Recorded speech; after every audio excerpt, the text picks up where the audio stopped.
Психологические рекомендации для обучающихся во время самоизоляции. Мы знаем, что за последние несколько недель наша жизнь немного изменилась. В подобных ситуациях очень важно попробовать сосредоточиться на возможностях, которые у нас появились, вместо того, чтобы думать о лишениях.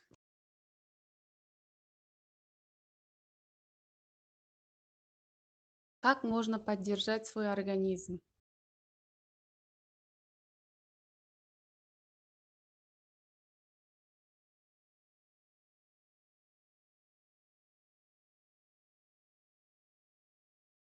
Помните, что через юмор мы можем победить тревожное состояние. А если тревожные мысли постоянно атакуют вас, важно вести дневник мыслей и чувств.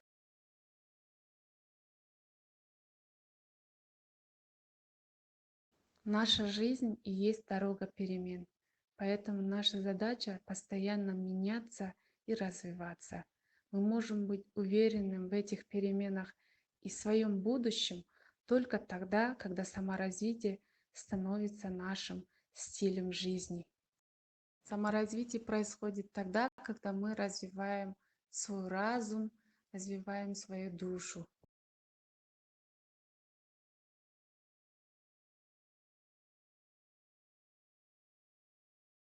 Задача каждого человека на Земле — найти свои таланты и способности и реализовать их.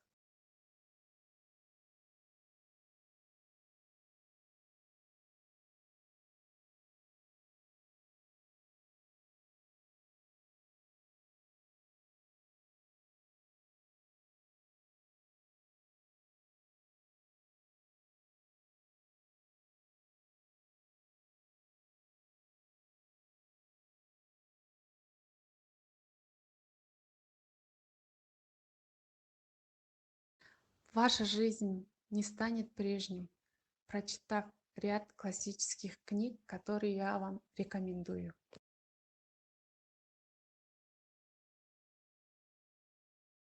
Изучите разные интересующие вами темы.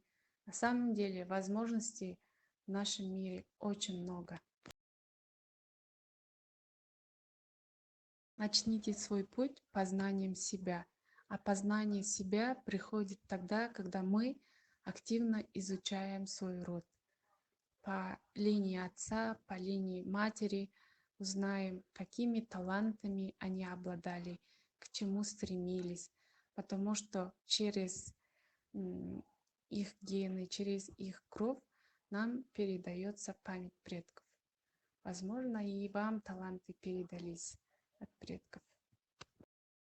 Делайте благое дело, служите старшим, служите своим родителям.